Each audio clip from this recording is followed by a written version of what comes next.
Oh, Lord. Ooh, okay. Every day. I don't have my phone either.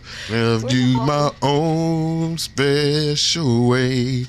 Heart feels safe with a smile.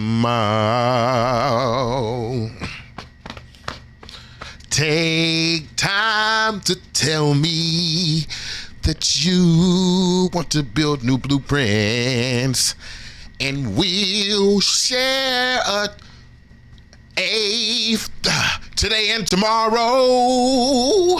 I feel like I just start over again. Here we go. Always and forever, each moment with you is just like a dream to me, and it came true. Every Tuesday and Thursday, come smoke a blunt or a J. You can get high any other part of the day with less of a smile.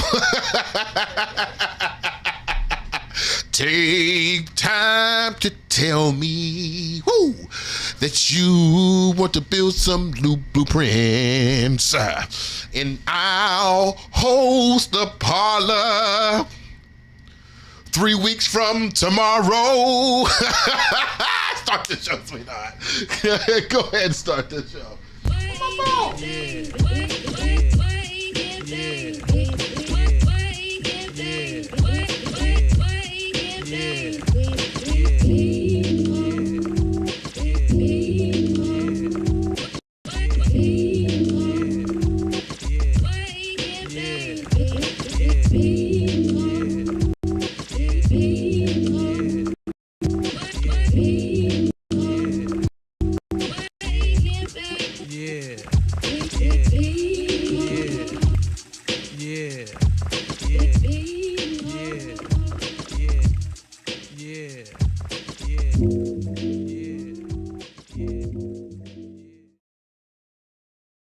A damn shame.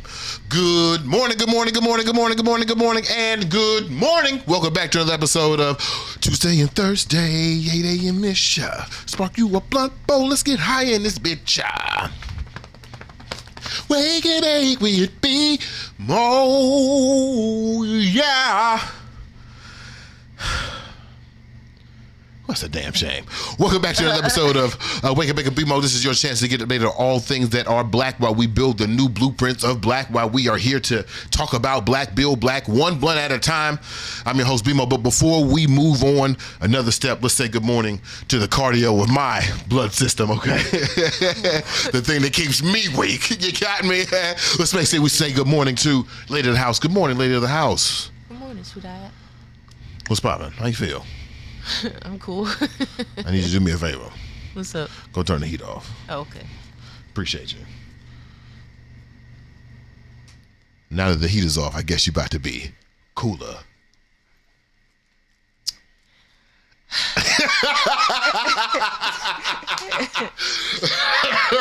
All right, we want to give a huge shout out to the Washington Informer Bridge, WI Bridge DC, or at WIBridgeDC.com to get updated on the formal news cycle that is happening in Washington, DC. I know that the Washington Informer is always doing great work to represent the black perspective straight out of Southeast. I think they just had their 70th anniversary is this year, 70 years of the Washington Informer coming out of Southeast.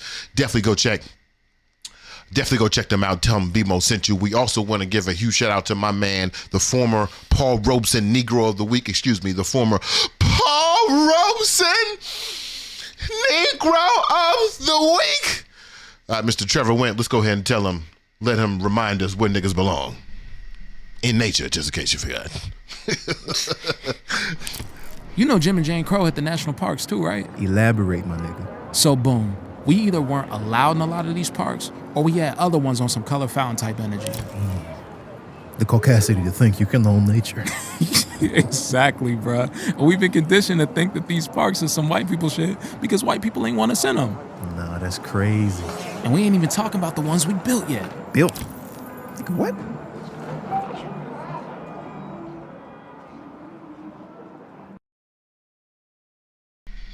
Appreciate you, Trevor, for reminding us that niggas do belong in nature, that we actually built some of these motherfuckers around here. Appreciate you for that. We got some comments. We got some people in the house. Yeah. Who in the house? Oh, before that, you got to do the new Blueprint newsletter. Well, that's right. And as always, I want to remind you to go check out the new Blueprint newsletter, the written machinations of this show.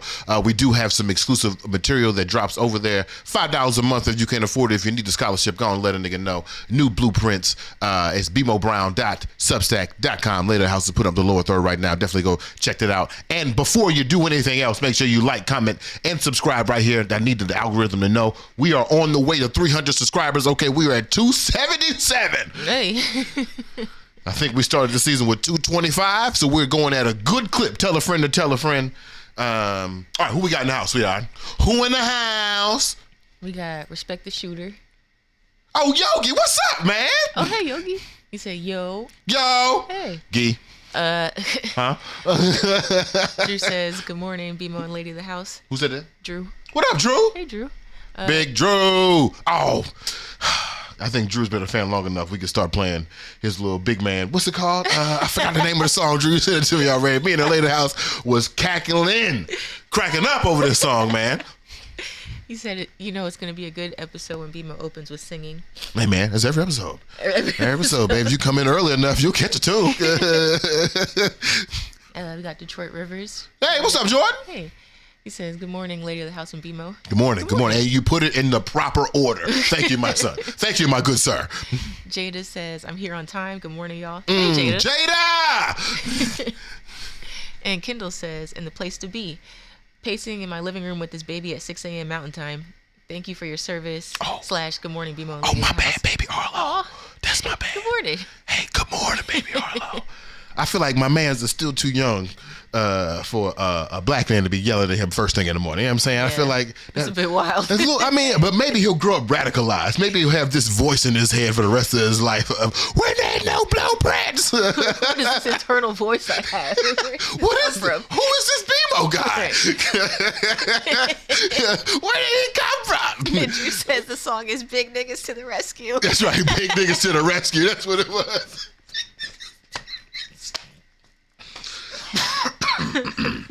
Oh, man. All right. The Lady of the House and I, we have a great show for you this morning. We have a few topics we want to talk about. Of course, it is Tuesday, so we have our regular Tuesday things. But we want to talk to you about, of course, I think the most pertinent topic that is occurring in the cultural sphere. If I can take some language from the Africana studies, oh, man, I forgot the language I was going to take. Damn. Oh, what's it called? The social and the governance structure. Yeah. If we could talk, for a second, I think the most pertinent thing happening in the cultural structure of blackness right now is what's happening in Target. We'll definitely talk about that. Before we talk about that, we're going to talk about what's going on at Costco, which will lead directly into that. But I have a very interesting topic I want to start this morning's show on.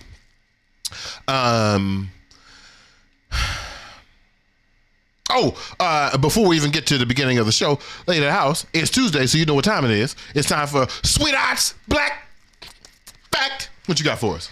Okay. I love when you root us in some facts because, we come from opinion and perspective a lot of times, but, sometimes we need these facts from 1920 to keep us straight. Some of them are a bit, A little controversial? Yeah, okay. Yeah. But today, this one seems a little, a little tame. Psalms that read like those of the Bible were written by a pharaoh, Amenophis IV, better known as Akhenaten, the heretic king, 1300 BC, or more than 400 years before David was born. Akhenaten, who was the father of Tutankhamun, was extremely Negro in type. He is called the most remarkable of the pharaohs. Wait, what? You saying he wrote the Psalms? Yeah, that's what it says. Okay, and you got more context. Yeah. Okay. For a comparison of one of the Psalms of Akhenaten with the 104th Psalm in the Bible, see Arthur Weigel, Life and Times of Akhenaten, page 134 to 146. And there's also another book, History of Egypt, page 373. What? Yeah. You often hear about how the story of Jesus, and I'm not coming for nobody religion, all right? You believe what you believe. You know what you know. The the story of Jesus often includes other parts of stories from different parts of religions and cultures around the world. If you've seen Heretic, there's a very hilarious moment in the movie where this commonality between previous deities and Jesus is made, and then the little white girl in the movie is like, well, one of them has an elephant head, and Jesus was a white man, so that was her. Whatever. Yeah. That was her explanation of the situation. Back up, BMO. Don't talk about people's religion. Anyway, I had never considered that maybe parts of the Bible also come from previous cultural mentions. True. That maybe, not to accuse, you know what I'm saying, but maybe David, who wrote the Psalms, was like, oh, I've seen this before. Maybe let me just translate this and put it in modern times. Yeah. Is that a good excuse for plagiarism? Anyway, let's keep going. Come on, man. Don't do it. Don't do it, Big Mama. Keep going, man. Keep moving. All right. There is a Sweetheart, thank you for the black fact. You got any comments on our black facts? Yeah, I just thought that was interesting. That I guess yeah. There's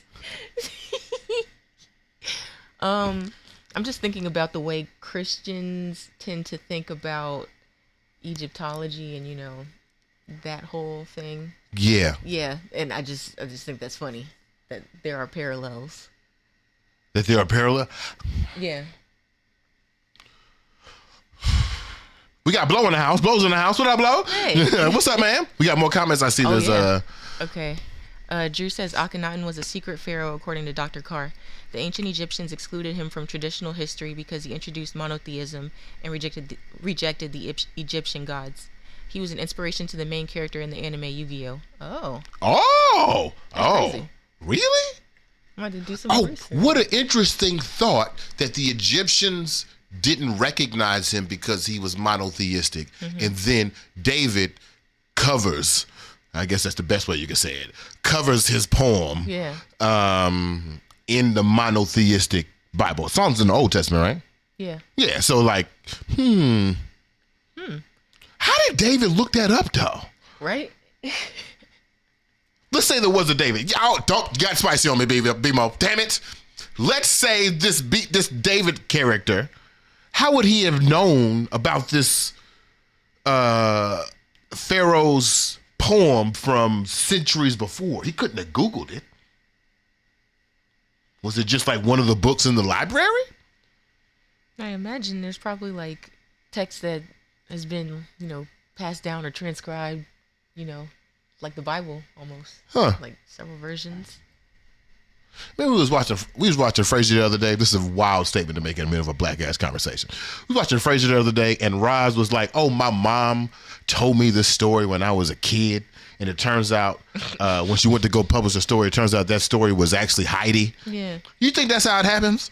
Probably. You think like David heard it from his grandfather, was like, man, that's good. Let me write this down. Yeah. And then years later, who wrote this fact book? Who was this again?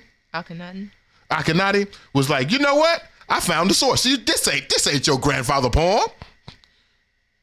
Huh. Jordan says there's cover songs in the Bible. That's crazy. That is crazy. cover psalms in the Bible is crazy. That is crazy. Yogi says interesting. It is interesting. Curious. Right. Shamika waved. Hey, Shamika. Hey. Go Chanel. And then Drew says Akhenaten introduced a god of light called Aten that was represented by a disc of light. I have to do some research on that. Yeah. I have to think more of this. Blow says on Instagram, he says the Bible is written in the future. Interesting concept. Egypt is the land of the dark skin. There is no mention of pyramids in the Bible. He said that's Psalms 82, 1-7. Oh. Okay. I'll let the Bible folks, y'all talk about it. We'll move on to the next subject. Move on, BMO. Okay. So DJ UNK died. Yeah. That's right. DJ UNK of Walk It Out. DJ UNK of what was the other joint? Two-Step. And Two-Step, who was prolific in 2006, 2007 during the dance phase of hip hop, died at 42 the other day. And something's been happening to me recently, and I maybe it's an effective age. Maybe I feel my own mortality. But DJ UNK was only 42 years old, and I'm not close to 42, although I'm a little close to 42. I know 42-year-old ass niggas. I know older niggas, which is crazy. How old am I? But something's been happening to me when these black men in entertainment die. There's something, and I don't mean this in a positive pejorative, but there's something romantic and poetic that happens when I think about the lack of their presence in my future. Like I had assumed, I don't know why, not even consciously, I had assumed that DJ UNK was out here still doing the Walk It Out and the two-step because, you know what I'm saying, when I was growing up, when you got a little older, you got to go to the Tom Joyner Cruise, okay? You got to be a part of this little arena tour showcase with all your favorites like Joe and Angie Stone. You know what I mean? That's what I assumed as we got older.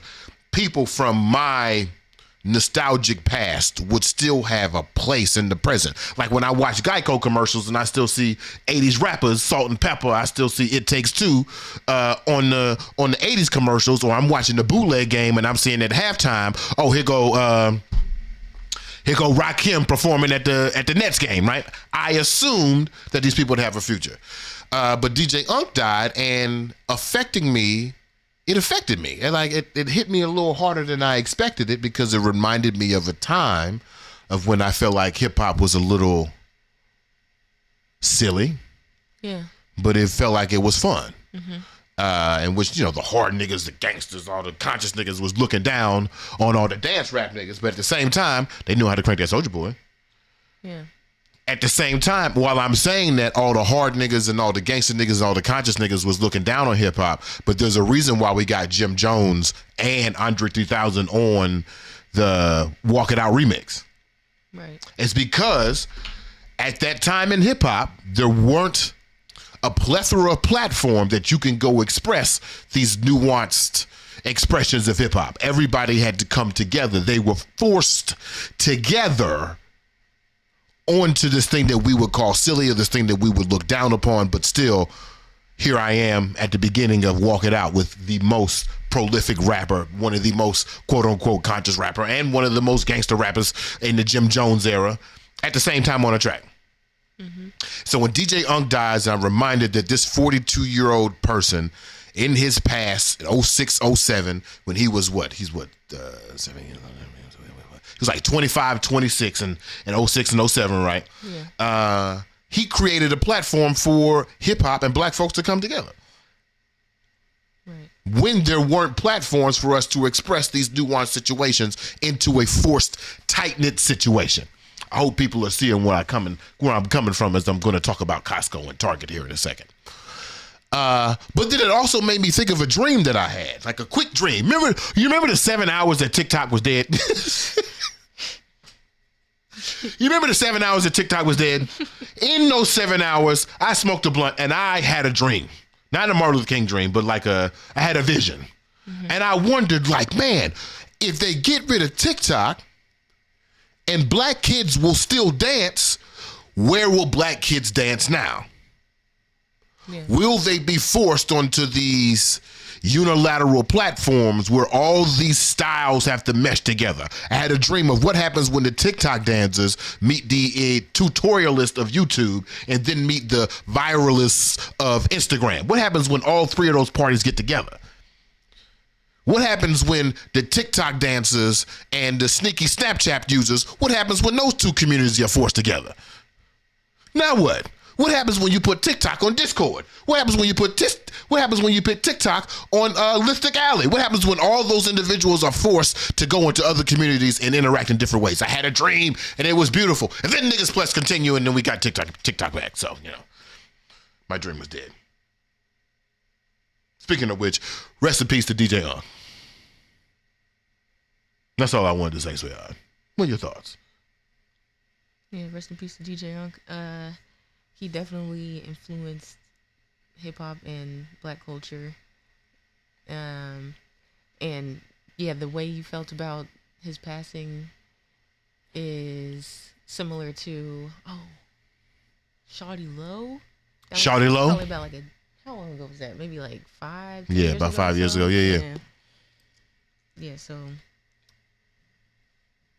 Yeah, I just, to a certain degree, I assumed these people would always be here. Right. You know what I mean? That I would two-step again. Mm-hmm. But that's crazy. Even Young Dolph and Tony Kwan. Yeah. Yeah, it's crazy. Rappers die young. Rappers die younger than wrestlers these days. Yeah. Sheesh. It's crazy. Bars weren't that great though, but that's not the point. The point is you provide a platform for individuals to express in this communal moment. Mm-hmm. During the Montgomery bus boycott, people didn't stop going to work. People didn't stop going to the grocery store. People didn't stop going to the movie theater. They found transportation through community. I think we have to get to the point where we realize that these platforms need us more than we need them.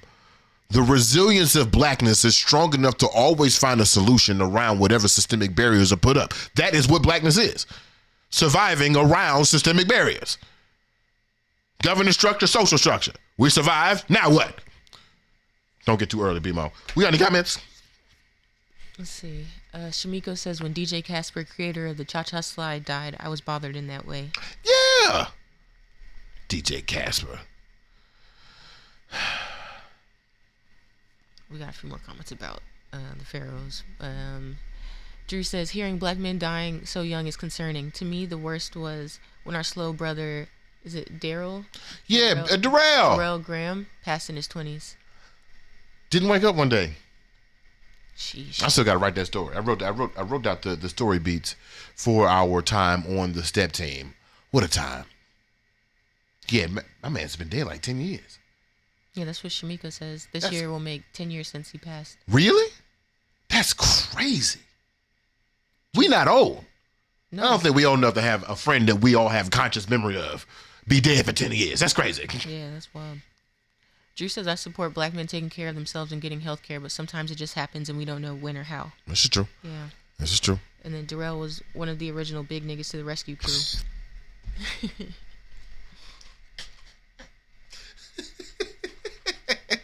All right.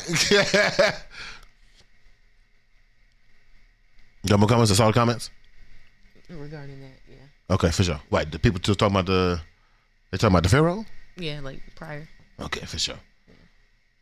All right, here's what we'll do. We'll take a quick break. We'll be right back with more Wake and Make with B-Mo. Yeah. We're going to watch my man Joe Law's HTF. I'm going to roll this blunt, and we're going to come back for Now, I want people to stick around. The reason why the first half of this conversation is so short, because the second half of this conversation, I think is one of the best developments and one of the best insights that we've discovered on the show. What do you think? Am I hyping it? No. I think it's one of the coolest insights that we have ever discovered on the show. We're going to talk about next when we talk about Costco keeping its DEI efforts, and that conversation is going to lead into a conversation about Tabitha Brown wanting y'all niggas to stay at Target. We'll be right back. We're going to watch Joe Law's HTF, roll this blunt. Stay tuned.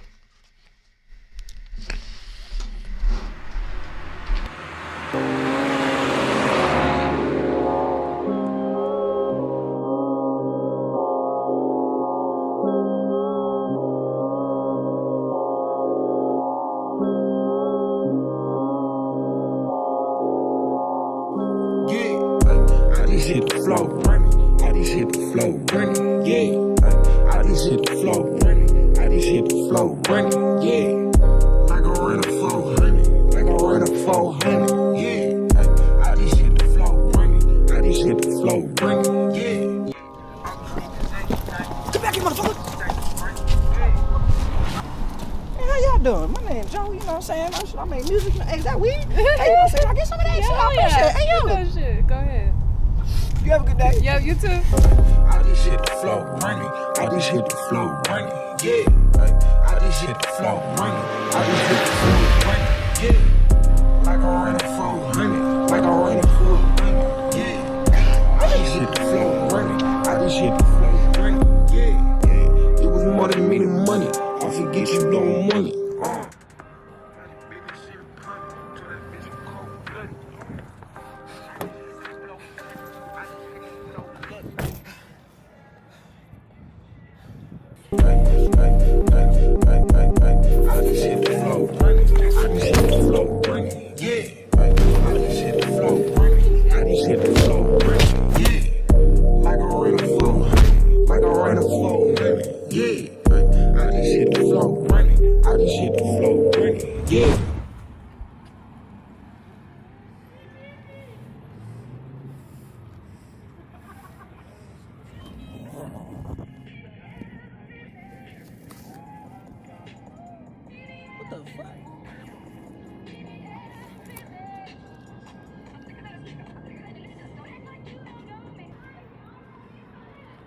Welcome back to another episode of Wake and Bake, we get be mo, yeah. Okay.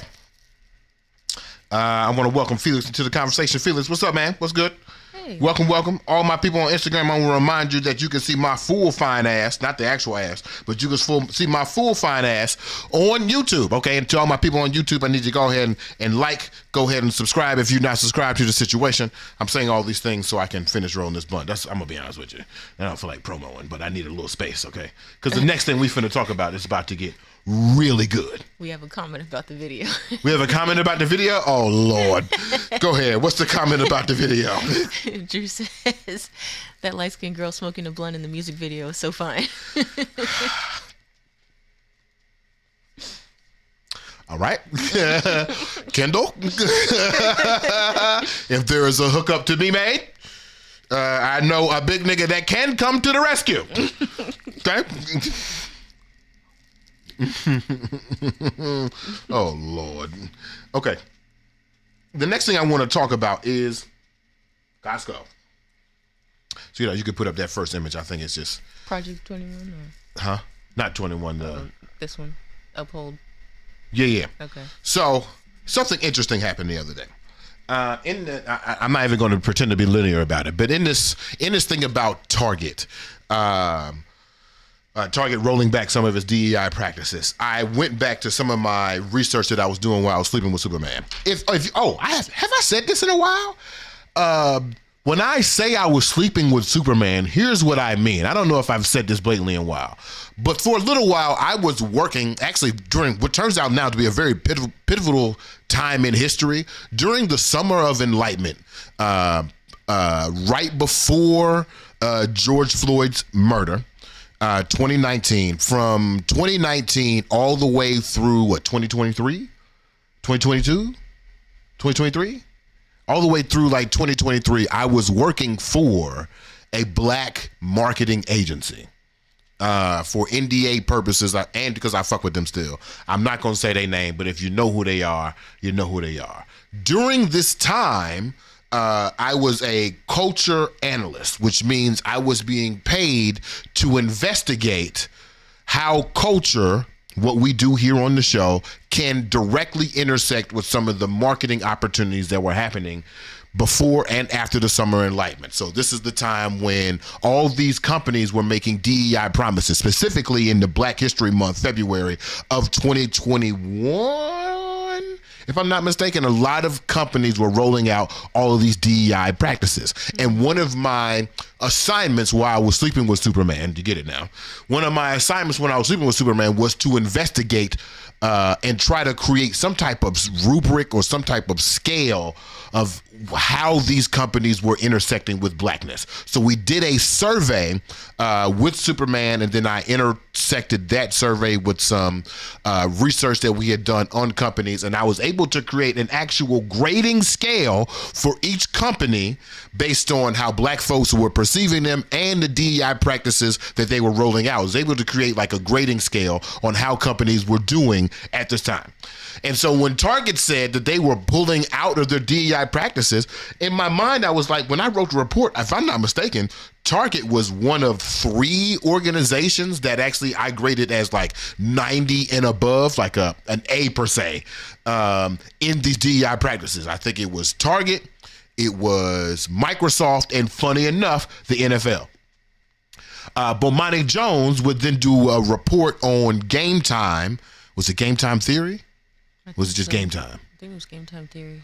He did a report on Game Time Theory in which he outlined how the NFL publicly had pulled back from some of the DEI and woke policies that were getting in trouble, but had almost tripled down privately in supporting these situations. So the same NFL that was blackballing Colin Kaepernick for taking a knee for black social justice rights. It's the same NFL that would years later triple down on an investment that of an organization that is basically proliferating socialism as a community organization. The same NFL. These were 3 organizations that I graded as A. So when, what's they called? When the Target pulls that DEI promises to start rolling back some of its language, I'm like, wait a minute. What the fuck is going on? Why? This is the same Target that was attacked by the if you go woke, you go broke crowd, and they doubled down on creating clothes for queer and trans kids. They doubled down on, prior to this announcement, they doubled down on, we're going to have diverse suppliers. We're going to make sure that we create opportunities. So why the fuck would they back out now? What happened? So then in my investigative search, I backed out of the search a little bit. And what I found is there are some organizations who have refuted this anti-DEI movement, right? And I figured, okay, if I can find an organization and I can reach down into the depths of their notes, maybe I can figure out why this is happening. And it turns out Costco has turned away whatever this anti-DEI movement is in favor of DEI movements. And as of 3 hours ago, there's a report that actually more attorney generals, and we'll get to that in a second, are attacking Costco, saying that this is illegal, et cetera, et cetera. So here's what I did, Sweethaht.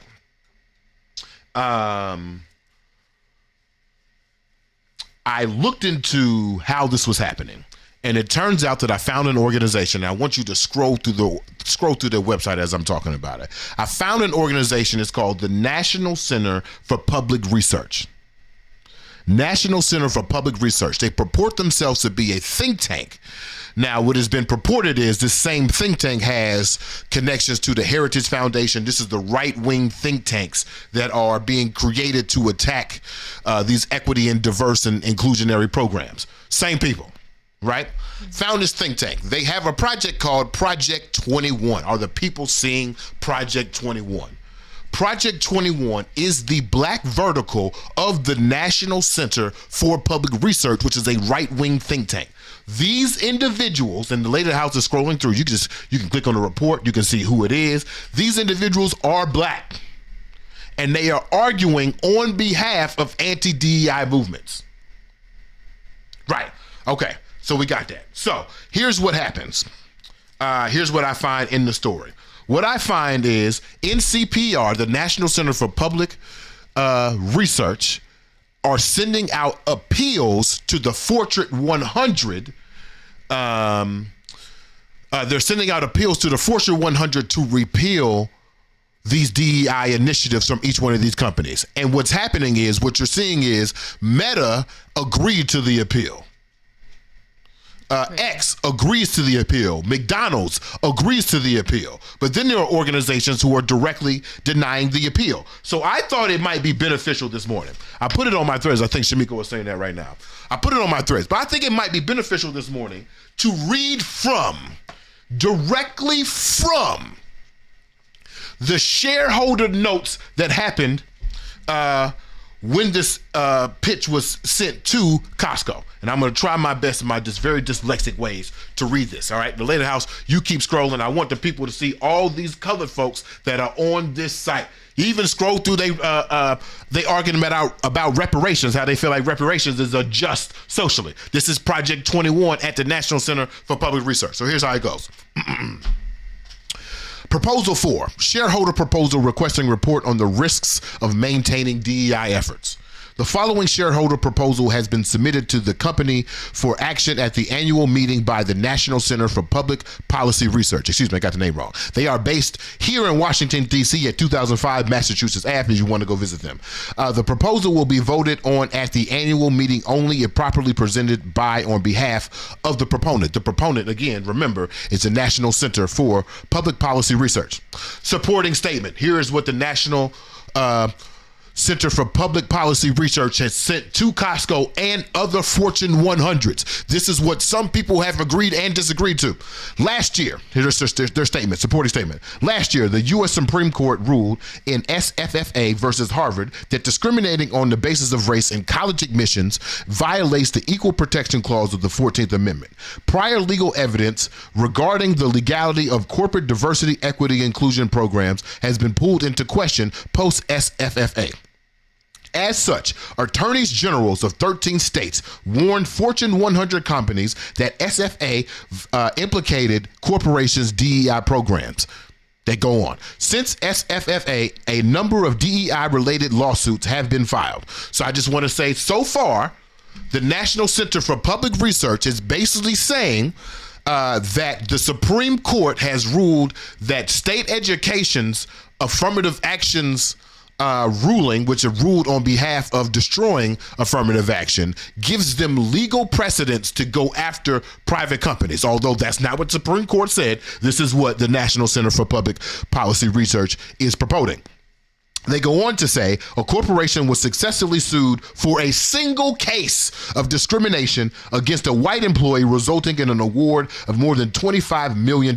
And the risk of being sued for such discrimination appears to be rising. Additionally, many major companies have begun to roll back prior DEI commitments and lay off employees from DEI departments. Alphabet and Meta cut DEI staff and DEI-related investments. Microsoft laid off an entire DEI team, as did Zoom.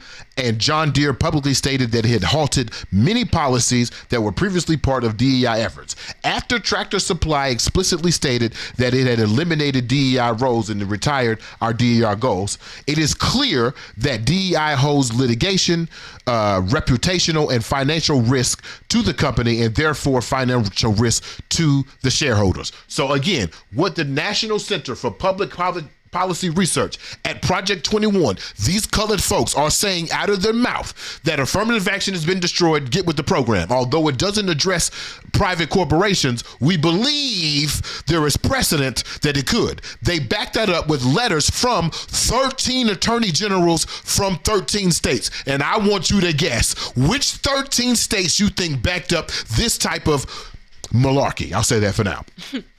And then the final piece of precedence the next piece of precedence that they say is not only is the Supreme Court hinting at private corporations, not only are attorney generals warning Fortune 100s, your friends have also dropped out. And they name their friends, Alphabet and Meta, Microsoft and Zoom and John Deere and Tractor Supply. All these individuals have laid it off, so why don't you? Also, we continue to go on. They continue to purport, and yet Costco is still such a program, though it was apprehensive enough to recognize that it is recently and quietly rebranded its DEI program to people and communities. But sticking a new label on discriminatory practices does not protect Costco and its shareholders from these risks. Again, the National Center of Public Policy Research is purporting that Costco is participating in a new form of discriminatory practices by transforming its DEI program from DEI to people and communities. The National Center for Public Policy Research is against public and policy and practices. Okay. And I would like to note that since DEI has been under attack, we have seen a 24% decrease in DEI languages from branding, while there's been a 59% increase in languages such as belonging, peoples, and communities, right? Remember, I'm coming from Sleeping with Superman. I know these tricks, all right? Anyway, the Rename program still openly expresses a commitment to equity, which means, this is what they say, which means equality of outcome, not opportunity.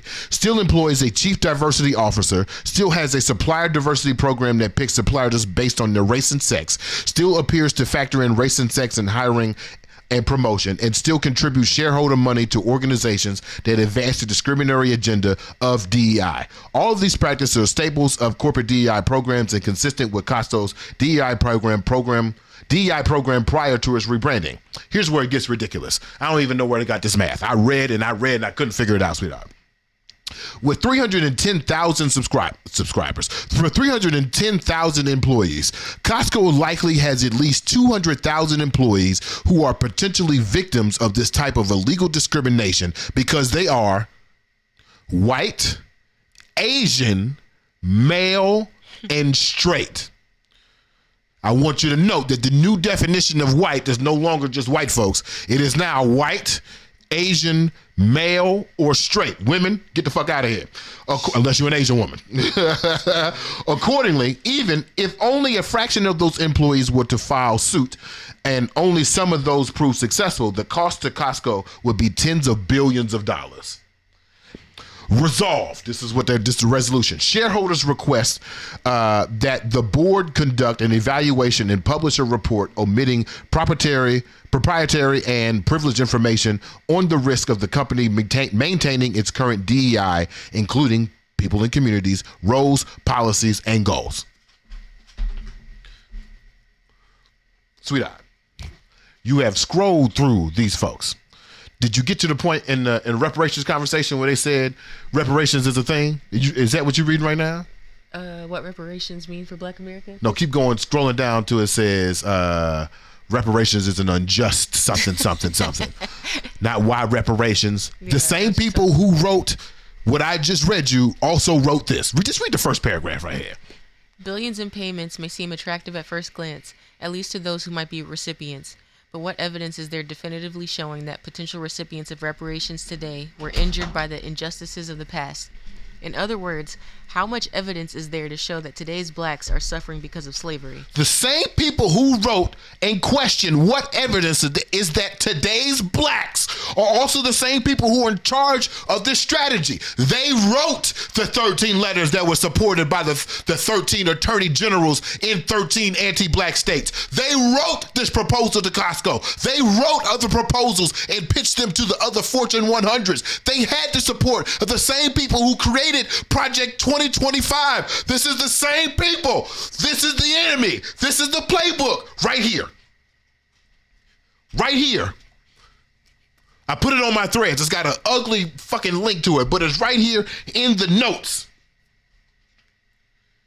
And so if I'm asking the question of why are they doing this? Did you hear anything about profits? No. We had one example of one case of one white employee resulting in a reward of $25 million, and they used that to justify a potential billions of dollars loss. Was this white person, were they queer? Were they suing on behalf of religious discrimination? Or is it the only thing white people have to be discriminated on is just the fact that they are white, which doesn't happen? Does it say that women are being held to a higher or lower standard? Does it claim that minorities don't have the proper merit? I see merit in here. Did I say merit in here one time? No. I didn't hear merit. I didn't hear excellence. I didn't hear intelligence in here one time. This is the playbook. It is based on a Supreme Court ruling that has nothing to do with private corporations. It is based on the precedent of other companies bitching up. It is based on one lawsuit by one random white person for $25 billion. And it also attacks any transfer of these DEI practices into any other state of business. This is the play.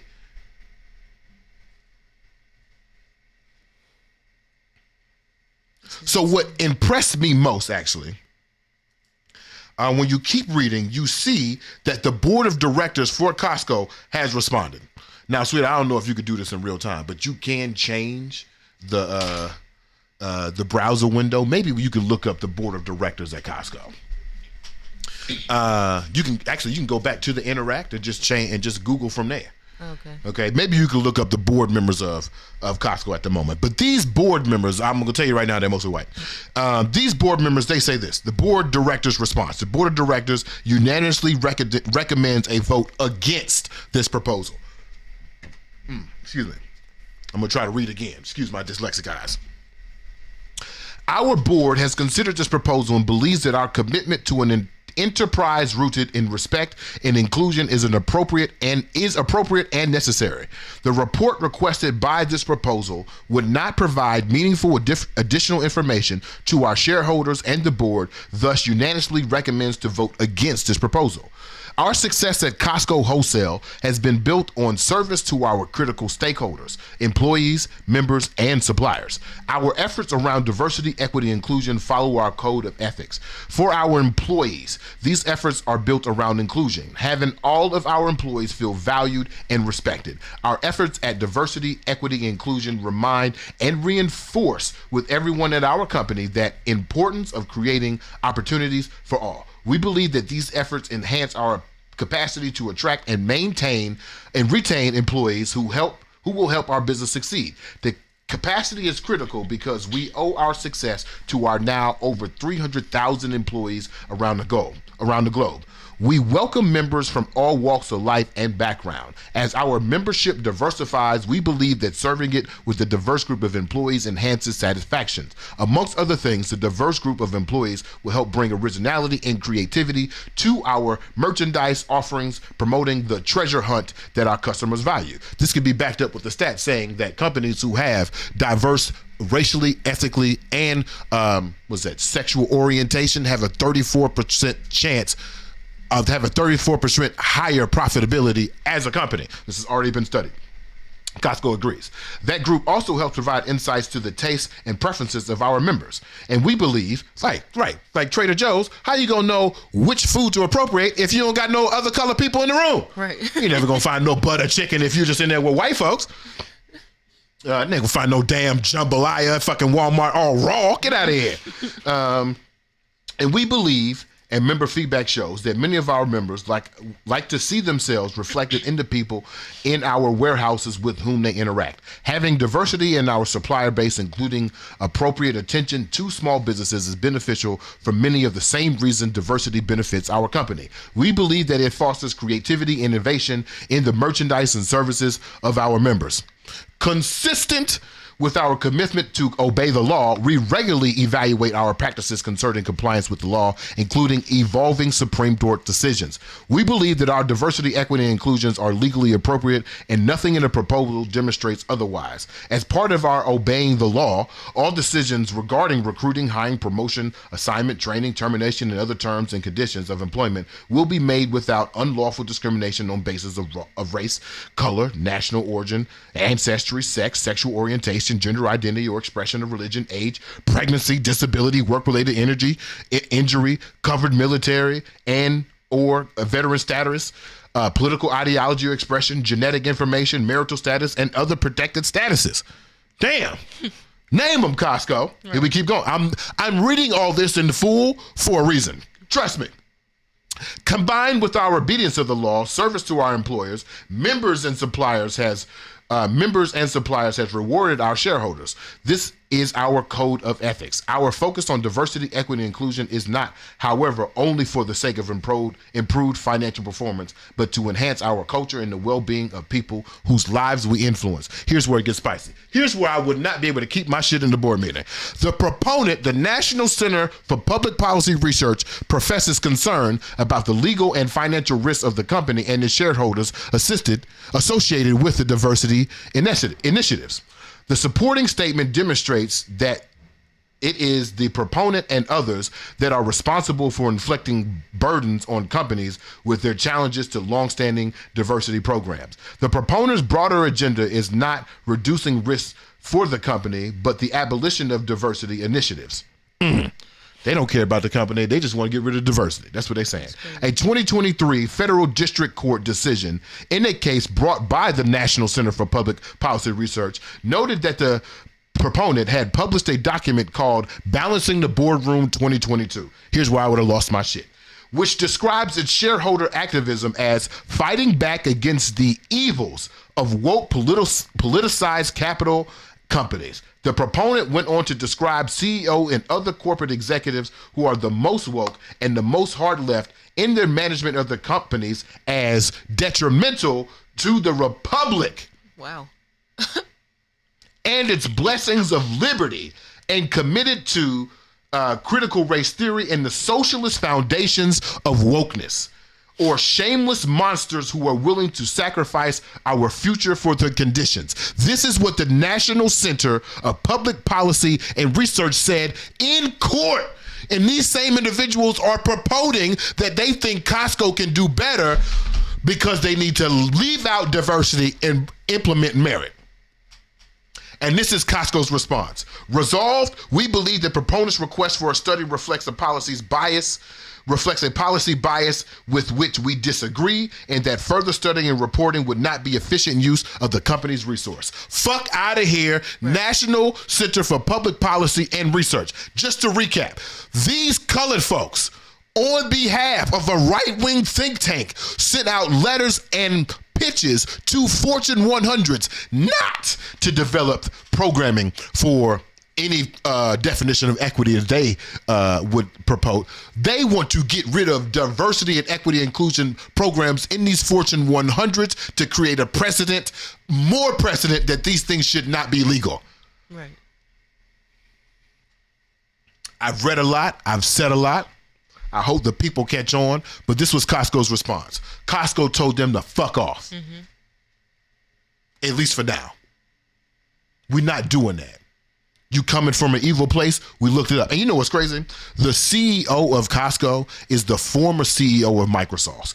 In this same response, he says, Microsoft didn't lay off their DEI team. I was working there. We got rid of one redundant role, and you put in here that Microsoft has gotten rid of his DEI team? How dare you? We got any comments? Matter of fact, before we get any comments, what are your thoughts? I've read a lot. Has everything I've said made sense? Yeah, I believe so. I'm proud of the stance that Costco is taking, at least for the time being. I hope they stick to this, and especially in light of the fact that so many other corporations are rolling back their DEI programs. It's nice to see that somebody is saying, like, no, fuck that. Yeah, fuck that. Right. My man Felix on Instagram said, it reminds me of Reconstruction in the South, regrouping to manipulate minds and law to double down on racist dominance. That's exactly what it is. Mm-hmm. It is Reconstruction. Right. We got more comments? Yeah, we do. While I light this blunt up. Also, I did look up the board of directors for Costco. There is one black man. Is it black men? Yeah. That's what I'm talking about. The women? There's women, yeah. White women. Was there an obvious queer? I don't think so. I'm sorry if that was rude. Oh, I see him. Don't worry about it. Don't worry about it. You got to put him up. I see him. Don't worry about it. I got him. He the only one with the... It might be two. There's a couple of them with a flavored background. Yeah, I would say like Gen X and baby boomers probably. That's what they look like. Okay. Yeah. Pass me a gas. Okay. Comments. Let's see. Where's it at? Oh. Whew. I encourage people to go read this on their own, although I just read it for you. But I had to get into the depths, sweetheart. I had to know. Yeah. Had people guess what the 13 states are? I want you to guess the 13 states. Shamiko says, I read the Costco report you put in threads. Oh, you said that already. I bet. Are these real black people or AI-generated identities for fueling outrage? No, those are real black folks. Yeah. I looked at one of them. Okay. Is it the same 13 states where German is the third most spoken language? Some of them maybe. Yeah. Maybe. Start naming them. Kendall says, National Center of Public Policy Research sounds so scientific, but what quote-unquote research are they even using to reinforce this discrimination? They're not. Did they cite their sources? Did they cite this? No, they ain't cite no damn sources. You know who they do cite? Martin Luther King. Wow. Did they really do. Did they choose that the famous quote? Yeah. Content of your character, not the color of your skin. Yeah. Yep. Mm-hmm. Kendall says, I know these racist white people mad they have to include Asians now, even just in verbiage. Woo!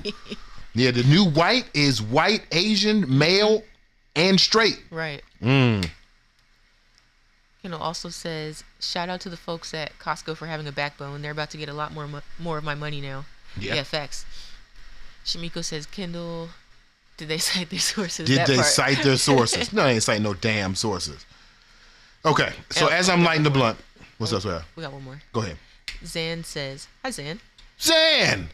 Zan's one of our white fans. Oh, nice. And friend. We went to high school together. Hey.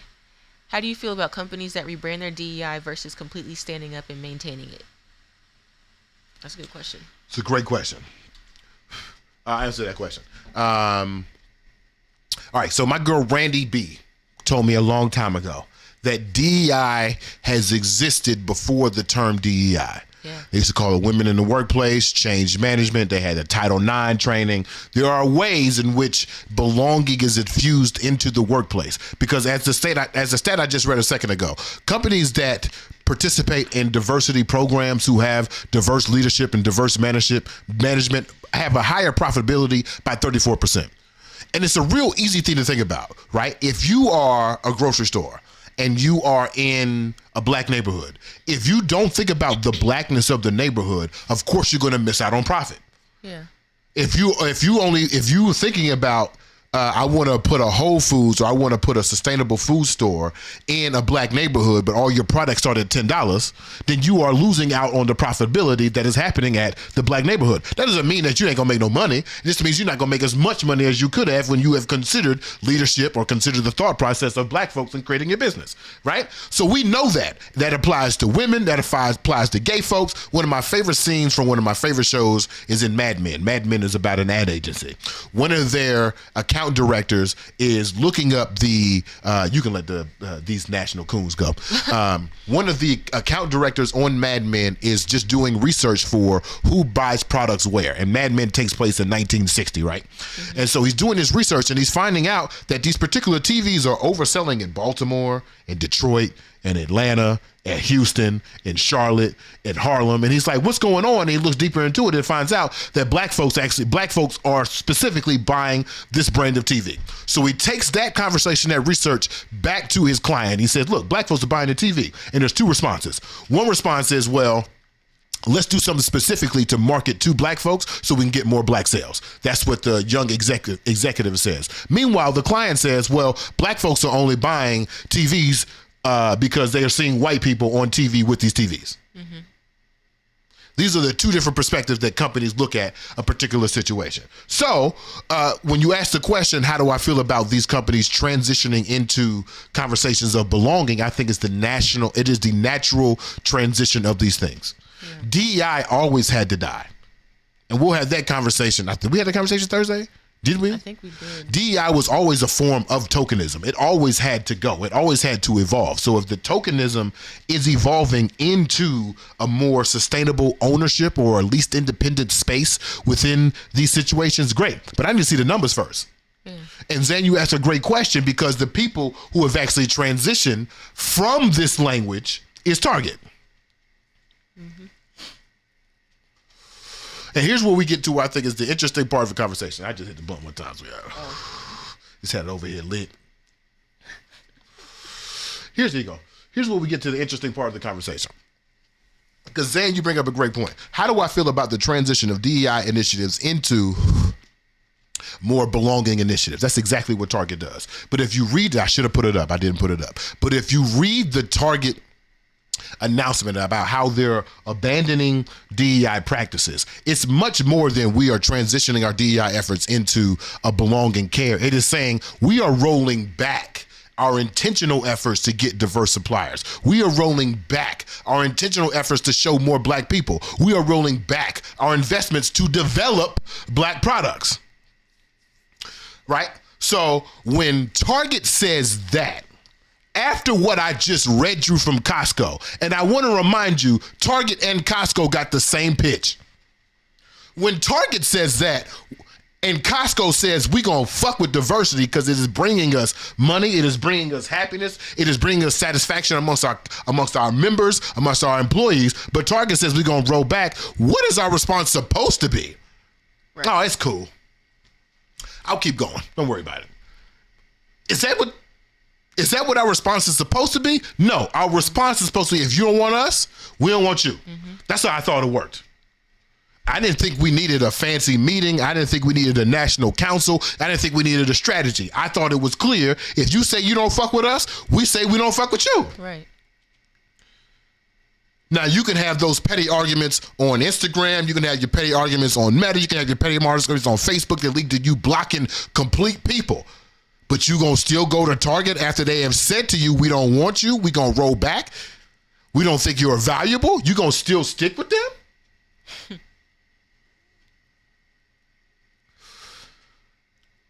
Right. Okay. So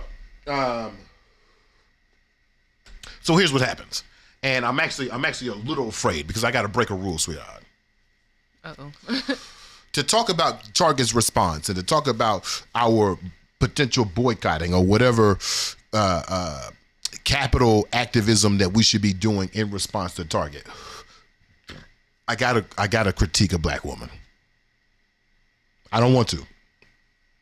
As I told the lady at the house this morning, even as I was writing the notes to do so this morning, I almost shed a tear because I really don't want to. But before we get into that critique, I have to remind you something that we talked about on last Tuesday. I have to remind you that support is a spectrum. Yeah. We are often faced with involuntary choices that put us into situations that we don't have a choice. It may seem like we have a choice, but we don't have a choice.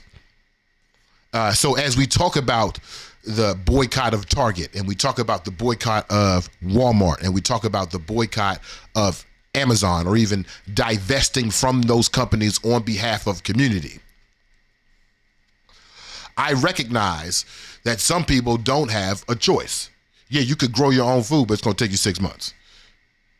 It's going to take you 8 months. It's going to take you about 2 years to get the process completely right. You can go get your own chickens. You can live in the wild. You can do all those things. But let's not act like we have the choice to starve until we do so. Some people have to go to Amazon. Some people got to go to Walmart.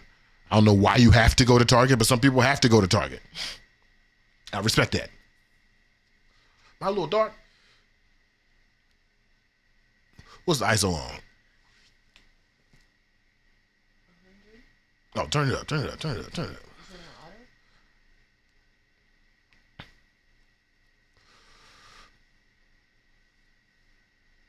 you change on the camera? Yeah, it's on auto. Now it's on 6,400. That's too high. But you look normal. Oh, Lord. It's on auto, though. It's on auto. Yeah. Okay. I just look a little dark. I mean, it's the sun. Okay. Because it didn't look like that before. No.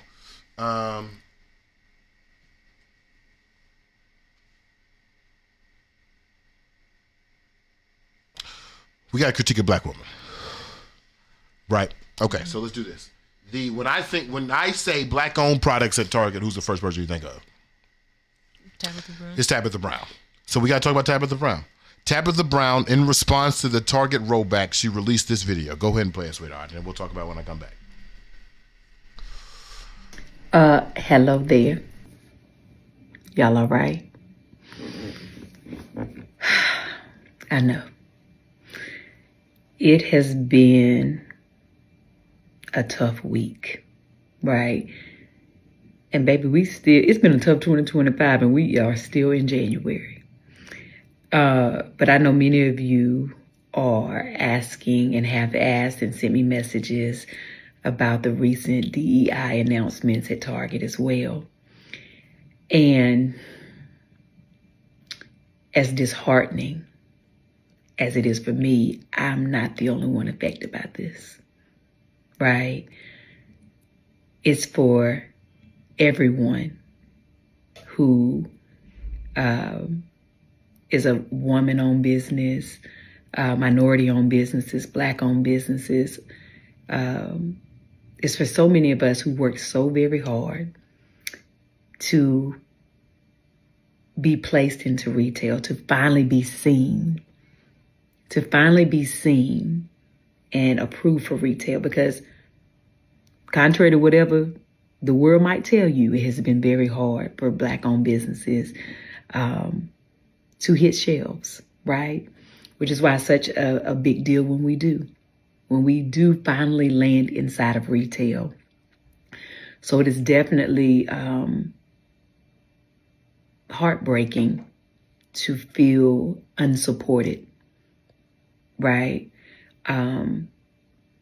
However, I am in business.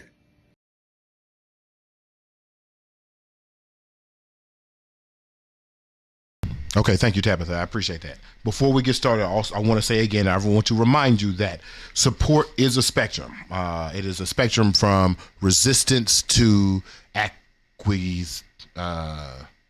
what's the opposite of resistance? To agreement, I guess. Between agreement or complacency, agreement, and... Are you saying like acquiescing? And acquiescence. Yeah, we go. Yeah. That sounds more poetic, right? All right. Support is a spectrum based on involuntary choices that we constantly face between acquiescence and resistance. So we make sure we keep the spectrum idea out front because we're about to build a new blueprint, and I do not want to build it based on anything of whiteness. We know that whiteness creates binaries. I also want to, before we get into this criticism, I also want to say that Tabitha Brown is representation of Black progress. And we have come to know Tabitha Brown the last 5 years. Mm-hmm. I want you to know that Tabitha Brown is a repeat of an old blueprint. And how you feel about this old blueprint is something that you got to work on your own. But Tabitha Brown is the modern Aunt Jemima. She is a representation of product using a particular perspective that makes you feel safe and reminds you of a particular era of Blackness. Now, if you wanna put a pejorative on there that is negative, that's on you. You got to figure out your own love of Aunt Jemima. I love Aunt Jemima over here. Important symbol based on actual real Black woman. Now, remind you, when I say that Tabitha Brown is Black progress, Tabitha Brown is not a caricature. This is a person. Mm-hmm. Tabitha Brown is not purely a spokesperson. She is the owner of a brand. Tab is business. This is an upgrade from mockery, mimicry, and the great before. This is a form of tokenism. Once again, this is part of DEI. But Tab is a form of progress, and I want to give her those flowers. Mm-hmm. Now, here's where things get interesting. Tabitha says to us a couple of things that really stood out to me. To be seen. It has been so hard to be seen. So many of us will be affected. And when she says this thing, I'm reminded that the Black business class is definitely a class of its own. They have their responsibilities. And what tends to happen is when the Black business class gets in trouble, they start to depend on the Black proletariat, the Black regular folks per se, to bail them out. But when Black regular folks look back to the Black business and say, okay, how do you free us? Then we get, you're anti-Black, you don't understand, you hate us more than you hate corporations, et cetera, et cetera. And my only pushback against Tab, it is not to say that she's wrong, because she is doing several right things, but she is exposing a very clear binary that is happening, that she does not have to participate in one or the other, but it does seem that there is a preference for the other. And this binary I want to create is between Black business, the Blackness of it, and the business of it. We know that business comes from a very capitalistic structure, one of the white tools. We want to make as much profit as possible, no matter who it affects. But the Black side of it is something that we talked about on the show quite often, which is the form and function part of it. Your business is cool, but how does it free us? Right?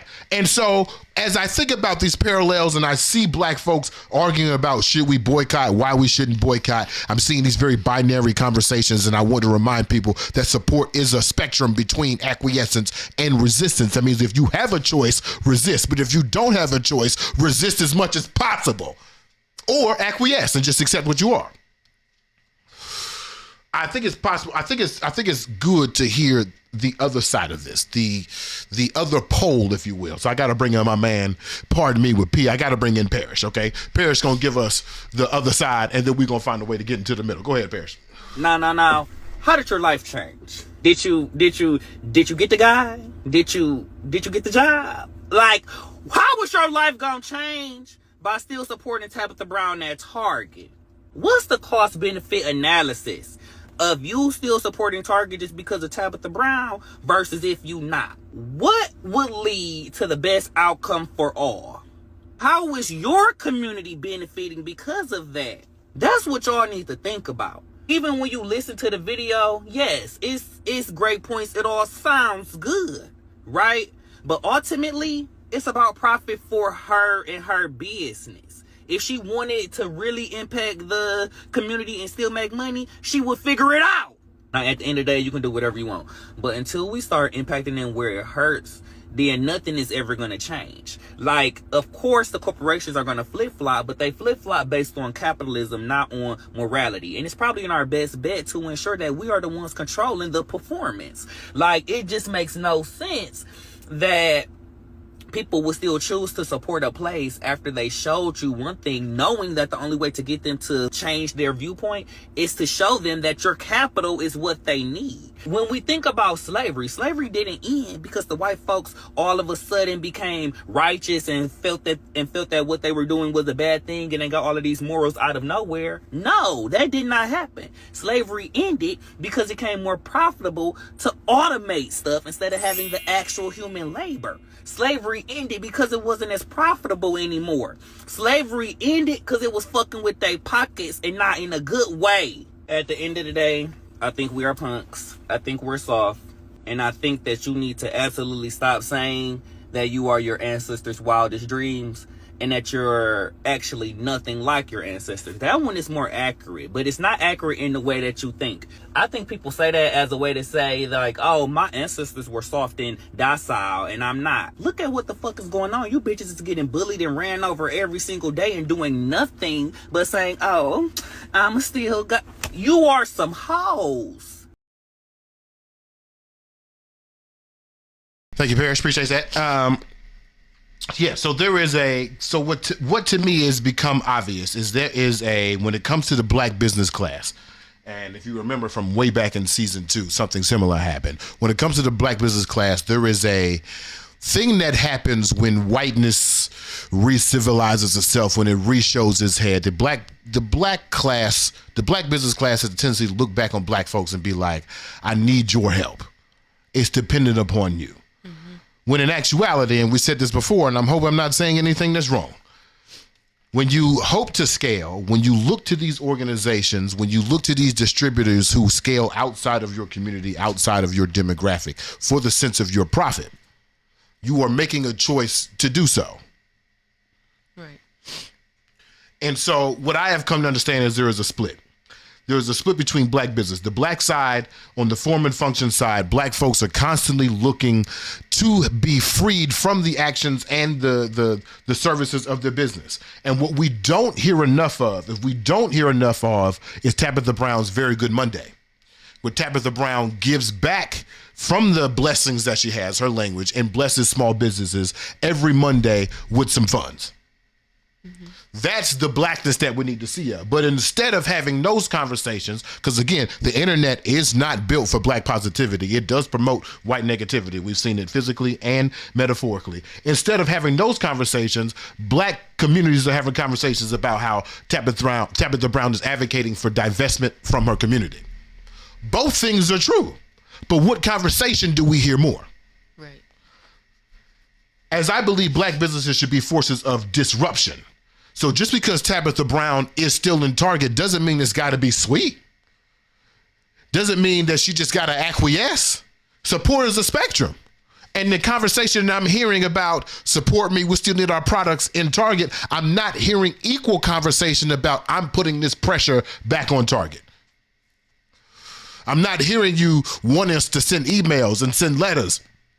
I'm not hearing strategy about how we put pressure back on the organization. I'm only hearing statements about how it most benefits you and your class of people. You want my help, but yet you have not informed me of how we can all succeed. Right. Just you. I also want to say that in this, again, I want to give props to Tabitha Brown, because in this conversation, she does have a sense of agency. And within that agency, again, supports the spectrum. How are you using your agency for the benefit of others? You're in the door. You're the spook who's already sitting there. Now what? Right. The strategy now is don't boycott, just buy my products? I don't know. And what I would like to see is more conversations about apprenticeship. How do we build more black businesses? How do we create more people in this black business class? How do we create a more secured pathway between the black business class and black products? Mm-hmm. But instead we get conversations of, I need to scale. You don't understand what it takes to grow a black business. We need to be on shelves. Right. I need to be on shelves? And that leads me to my final point. While we have this conversation about capital activism, what to do with our dollars, I want to remind you that we can have this conversation on a theory. We can have this conversation about practice. We can have this conversation about exact procedures as it comes to attacking blackness. But I want to remind you, this capitalism won't save you. Right. You buying these products won't save you. You supporting her business won't save you. You supporting any black business won't save you, because we have not created structures in which we have a guaranteed institutions from the profits that we send to these black businesses. And that's why, to me, the black business class is a joke.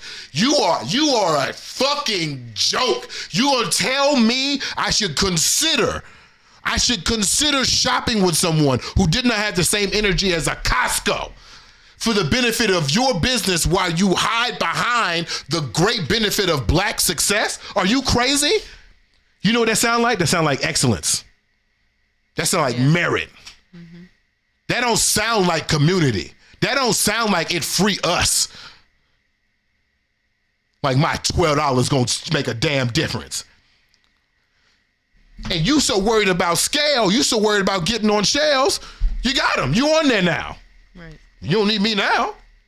I know how to get to you. I know your name. I know your product. I follow you.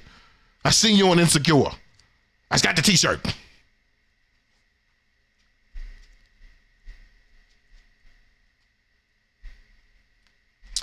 But this is not an either or conversation. This is a spectrum conversation. This is not a binary conversation. This is a conversation about, what do you do once you have the power? You are beyond the involuntary choice. Okay, now what? You just cool with it? You just cool with Target rolling shit back? I ain't seen no videos of you attacking Target. Right.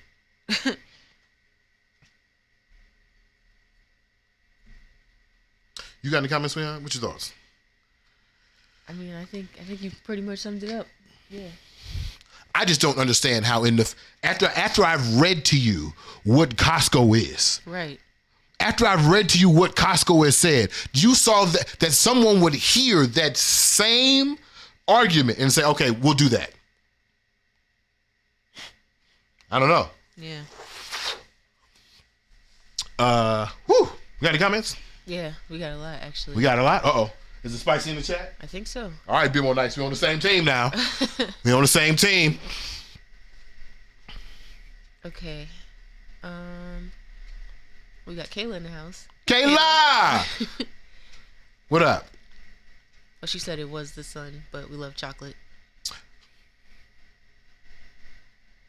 You're damn right. Kendall says, Target has actually been lagging behind their competitor Walmart. My guess is Target did this to satiate their hungry shareholders. If Costco was taking losses, I wonder if their stance would change. I wonder. But I feel like because of this, Costco's about to get a lot more support. So I agree. Yeah. Yeah, Kendall also said the light is good, beaming with a dark look is more natural. All right. Jada said, no, don't only play a part of Tab's video. I'm not paying the whole 9 minutes. She said the same thing like 3 times. Okay. Shamiko says, I watched this the other day and Tab getting hit from all angles. She's in Walmart and Sam's, on Amazon and Target. Yeah. Damn. Yeah. But once again, while we're there, I want to remind you, Tabitha Brown has agency here. Yeah. She is not thrown at the whims of these individuals. Even as she was, she still has agency here. She still has the ability to continue her very good Mondays, to do to do apprenticeship, and to disrupt. Right. She has that choice. Now, if she don't make that choice, on behalf of scaling, if she don't make that choice because she wants to divest from community, this is why I wanted to cry on the couch earlier. Because what am I supposed to do? I can't say at one point, Casanat, you better answer the damn phone. Yeah. I can't say at one point, Keith Lee, you got to show us the bad food and then skip tab. I can't do it. Right. But I'm saying these are the expectations we should have to keep her black. I know business. I know capitalism. I've gotten the call. Here's 6-7 figures for you to sell out here. I know it's time. I'm in the ghetto still. And I'm not saying she gotta be like me, but I'm saying if she has expectations of us to invest our capital as a community, we have expectations of her. Yeah. Keep going. Shamiko says, Melissa Butler of the Lip Bar said, feel free to shop with us directly online or at our flagship store in Detroit. Which is, I feel like, what Tab should be saying. Shop with me online directly. Now, she would. This is the same lady who would go on to say that black folks don't really buy her products anyway. So she said that in another video. So I didn't want to critique two black women. Keep moving. Kendall says, just check. Target stock has been spiking since the election. Interesting. Shamiko says, Melissa's statement came first, and they both said, do what works for you. But just know, if you don't buy black in these stores, they will remove us from their shelves and blame us for underperformance. Okay, stop right there. That's the dream I had about TikTok. True. That's my dream. What happens if you are now forced into selling your products through blackness? Now you have to do Very Good Mondays. Now you have to disrupt. Now you have to have agency. Now you have to create apprenticeship. What happens then? Is that such a bad thing? I know people gonna lose money. I know. But let me ask you a question. Would you rather Tabitha Brown lose a few million or the whole community lose its entire value?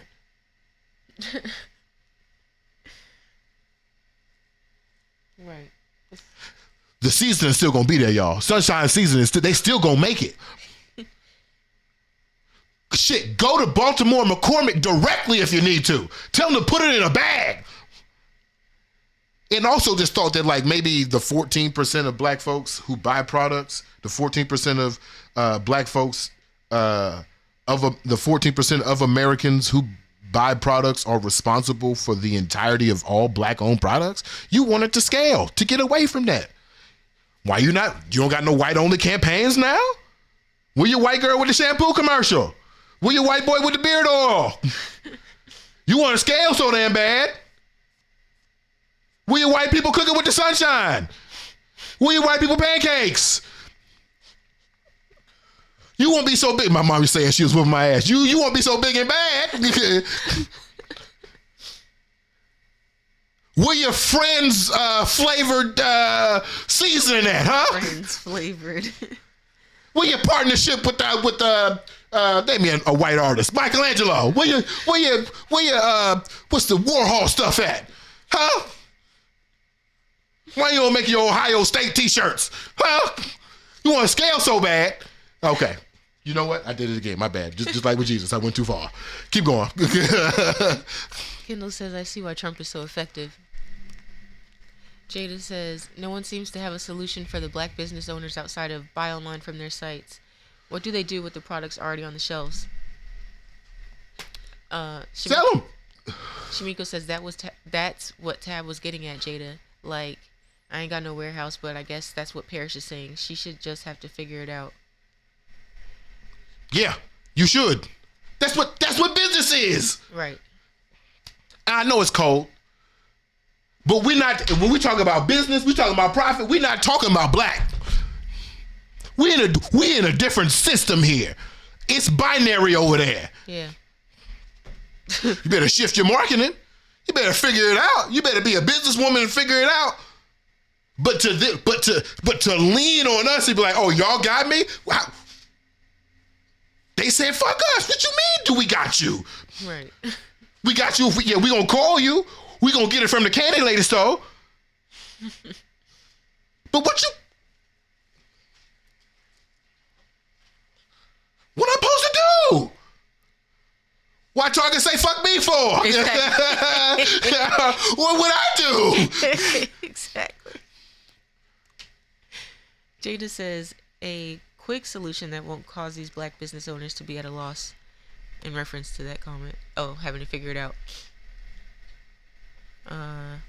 Shmiko says, yes, I've seen that show. I don't know. Jada says, saying, just figured out to a black woman without the resources we expect her to have is crazy to me. It's inconsiderate. Also, Tab explained more in the full video. That snippet was not enough. No, you're right. It what she say was inconsiderate is crazy. Yeah, that energy is for Target. It ain't for us. It is crazy. It is inconsiderate. But Target did it. We didn't do it. Damn. What's up? I'm just thinking about that. Yeah. This is where I go back to. Support is a spectrum. Even if she continues to work with Target, it don't got to be easy. Or shift it, or just go into the business thing. Shift your marketing. White people buy seasoning. Keep going. I'm gonna stop interrupting. Keep going. Kendall says, I feel you, Jada. Sometimes I think the only way to move forward morally in this game is to take a loss. Shamiko says, what's also missing is all the people who foresaw this bullshit tried to get ahead of it and weren't properly supported. And then Jada said, well, yes, every $12 or so adds up in any business. Shamiko says, I saw someone ask, we need an Amazon for black-owned businesses, and immediately thought, La Tetra already built that, but y'all ain't want it. Damn. Kendall says, unfortunately, people only want solutions to problems today, not tomorrow, Shamiko. And then Shamiko says, I'm saying the solution was available yesterday, Kendall, but we didn't flock to it as we should have. Kendall says, that's often the case. Yeah, right? That's often the case. Yeah. Kendall says, yeah, I hear you. I'm saying people are too short-sighted to do what's best for them tomorrow, today, aka yesterday. And Jada says, I agree. We definitely should have went harder for that. The resource was there. Multiple black businesses losing millions is not good. She's not the only business that are in these stores. I feel like there's no empathy for them at all. That's my issue. It's not fair to anyone. That's it. We agree. It's not fair. It's not right. It's not cool. But that's not on us. Yeah. We can support you the best way we can without people who saying fuck you to our face. You heard what Costco said. You heard what the National Center for Public Research said. They are basing this all on bullshit. Mm-hmm. All on racist tropes that never existed. Stripping resources away from us. I can't go back. I can't go back. And I'm also saying that to say that, like, when the last time you bought something from Tabitha Brown?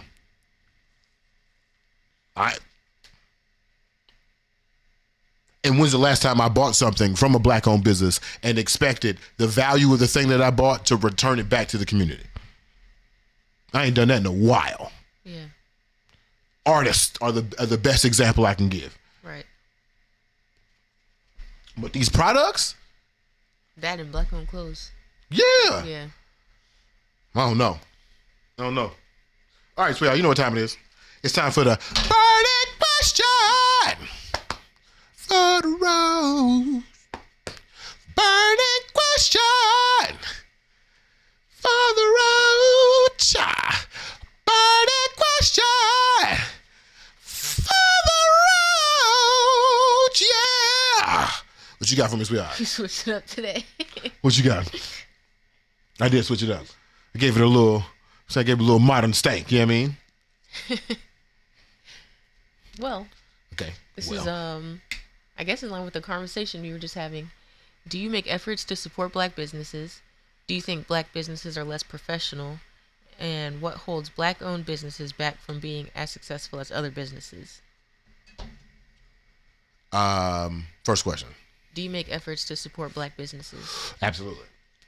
I make a constant effort to support black business. I know it is. There used to be apps back when apps first came out, because I'm old, that would have like directories of where to shop at black businesses and where black businesses are. But like the turnover rate for the success of black business is so dynamic that they all had a hard time keeping up. So I like to latch myself onto particular black brands and then continue to buy and support for them. The Fruit Market is one of them. I like HBCU gear a lot. I like special capsule collections from organizations who partner with black organizations, like Ebbitt's partner with the Negro League to sell these cool ass jerseys. So I'll do stuff like that. I say Dreams of Triumph already? No. Dreams of Triumph. I'll do Brown Mill. I'll find black brands that I want to support. Golf was on over by Tyler Creator. I find black brands specifically that I'll try to support as much as possible. Now, when it gets to like the grocery store, that's where it gets a little weird, because I try to find black-owned like food products and try to get those as much as possible. But you only need those like once every like 3-4 months. You ain't getting black-owned beef. You know what I mean? Unless I don't know if you're getting black-owned beef. But I try to be extra conscious, but I'm also not like a zealot as other people are. So I do have some, I got some white-owned situations. I got some things going on. What's the second question? Do you think black businesses are less professional? Absolutely. But I think professionalism is of whiteness. You know what I mean? I think these strict codes of how we operate and we're going to do everything to this exact flavor profile, I think that leads to higher profit, which is a sacrifice of quality and a divestment from community in an effort to scale. So like, I think that's what professionalism is. Now, in layman's term, yeah, I think black businesses can be professional. Of course, people can show up on time. Of course, people can fulfill orders. Of course, people can give you the quality that they expect. But like this rigid line of what black businesses do, like just because you sell food don't mean that you're just a restaurant. That's to me where we get back to blackness. That's where it's like, how are you giving, if you are a restaurant in a black community, how are you serving the black community outside of just seeking resources from the black community to make your food? Right.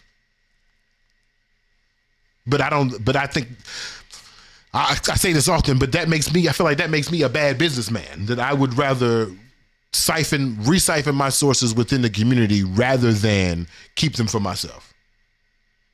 Isn't that what you're supposed to do? But I feel like that's bad business though. On this dichotomy that we set up, that like that business is of whiteness and then blackness, of course, is of blackness. I feel like that's more like hoard it for yourself. Feels more like, I don't know, professional. Third question. Yeah. What holds black-owned businesses back from being as successful as other businesses? I think our benchmarks of success are off.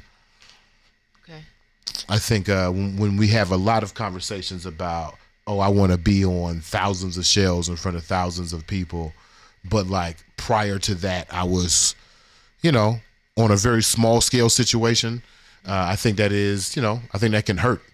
I think, so a great example is when I look back at the history of black late night shows specifically, there are a lot of black folks who have had late night shows. Of course, you have Arsenio Hall, but you also had Magic Johnson. You also had Damon Wayans, Cheryl Underwood, and a couple other folks who were trying to get into late night. And what I find is these black late night show hosts were trying to build shows like the Late Night Show or the Late Show with Jay Leno and Johnny Carson and Dave Letterman. They were trying to create shows at that scale while black. When I think about it, I think everything black should come grassroots, and you'll find the top of your scale when you've reached the top of your scale. You'll find your capacity at your capacity and not beyond what, you can do or what you can hire other people to do. That is the difference between like capitalism and what I see business, what it can be as a benefit to community. Now, that makes you a bad capitalist. Like if you are not going for limitless capital, if you're not willing to exploit labor in order for you to scale higher, sure, go forth beyond. But like if you are trying to create a product that is for a particular community, you'll find the end of that community eventually. There is a limit to that. That might not make you rich. Might make you regular. What are your thoughts? Is that integrity? Or is that different? I don't know. This is why I think like just the benchmarks of success are different. Yeah. I just think I feel like there is a conditioning that has been going on since the creation of this classist capitalistic system that we want to reach these certain benchmarks in our mind, but like we haven't fully investigated on how these benchmarks aren't beneficial towards community. Or if we have, we just accept that the benchmarks for those types of success are just whatever. Yeah. Like, well, I'll take this. As Lauryn Hill says, like, we know the solutions. This is not a complicated problem. I feel like it's only complicated because we want to be a certain way. Yeah. It's not complicated. Somebody says, fuck you, and you go shopping next door. It's not complicated. Don't get me started on the gift shop, Jada. Don't get me started, because you talk about solution. Mm-hmm. That was it. Right. But you know, Superman want to fly. So. Is there another store like that in DC? Not like that. Like Ron David has his stores, but like a Dillard's of black owned products, no. Right. That has a marketing agency in the back. Who, if you pop in as a product seller, like one of the marketing people might just come in and give you a little 20-minute conversation about how you can sell your product. Or, oh, matter of fact, let me take this picture of your shit real quick. What? Yeah. Shamiko's, well, Jada says all this is intentional. Not enough characters for me to elaborate. That's real. Okay. Shamiko says, I made a list every year of at least one black-owned business to support each month. There you go. Right. Yeah, share that list. Mm-hmm. Yeah, Kendall wants to find the list. And he says, BMO giving out business gems right now. I've been working on my business plan. I only see it one way. I'm not convinced that black folks sacrifice all these choices, sacrifice all these freedoms just to be consumers. I'm just not convinced. Yeah. And I know I'm not convinced because we look at black business like, what the fuck y'all doing? Black business look at us like, what the fuck y'all doing? So we obviously got the wrong thing going on. Something going on, it ain't right. Yeah, Jada says, talking to you, BMO, the one that was in DC but at a marketplace. What, the gift shop? I think so. Yeah, the gift shop was it, man. That's what she said. Yeah, the gift shop was it. The gift shop was where it was at. But you know. Yeah. Superman from Krypton. So sometimes you just don't understand the nuanced understandings of how much Superman can be affecting a singular place. You know, people stop fighting crimes when Superman around. You know what I mean? You know what I mean. One day. All right, y'all. We want to thank you for joining another episode of Wake and Bake with BMO. Yeah. My man Kenny on the line. What's up, Kenny? What's going on, man? He said, make sure it's a good business, not just a black-owned business. We'll take that to Tuesday. Thank y'all for joining us. We want to give a huge shout out again to the Washington Informer Bridge at WI Bridge DC or WIBridgeDC.com. Shout out to them. My man Lafayette in Paris right now, getting ready the next issue of the Washington Informer Bridge, the fashion issue. Also, shout out my man Trevor, the Paul Ropes and Negro of the Week. We'll be back here for another Paul Ropes and Negro of the Week on Thursday. We're going to leave you. Oh, shout out to my man Joe Law and my man Suave, of course. We're going to leave you with Detroit Rivers, Black Boy Joy. We'll see y'all on Tuesday for another episode of Wake and Bake with BMO. Yeah. What's up, boo? Had to put a little stank to it. All right. A little Little Peebo Bryson, if you will. Oh, wow. On the wings of love. Don't be amazed. Find yourself, learn your joys and pains. Live your voice and sing. The sounds of your heart, don't you worry about a thing. And don't forget your lyrics. This is a reminder of joy every time you hear it. Just birth out this joy. Smile, you get very contagious once you share it. Let love loose, don't fear it. Just that black boy joy. Black boy joy up on your brain. Let this black boy joy give you some game. Black boy joy get up again. And black boy joy through all the pain. And black boy joy say it again. One more time, get this black boy joy up on your brain. Let this black boy joy give you some game. Black boy joy get up again. And black boy joy through all the pain. And black boy joy say it again. Where I was raised, black boys was being destroyed. I grew up a black boy, they had stole my joy. Nobody put on my neck, so I do it for Floyd. Do it for Tamir Rice and for the underemployed. For the ones that gave back, communicated, deployed. I wanna give you a rope so that you can aboard. I wanna give you a hope so that you can avoid having to be a black man without no black boy joy. So get this black boy joy up on your brain. Let this black boy joy give you some game.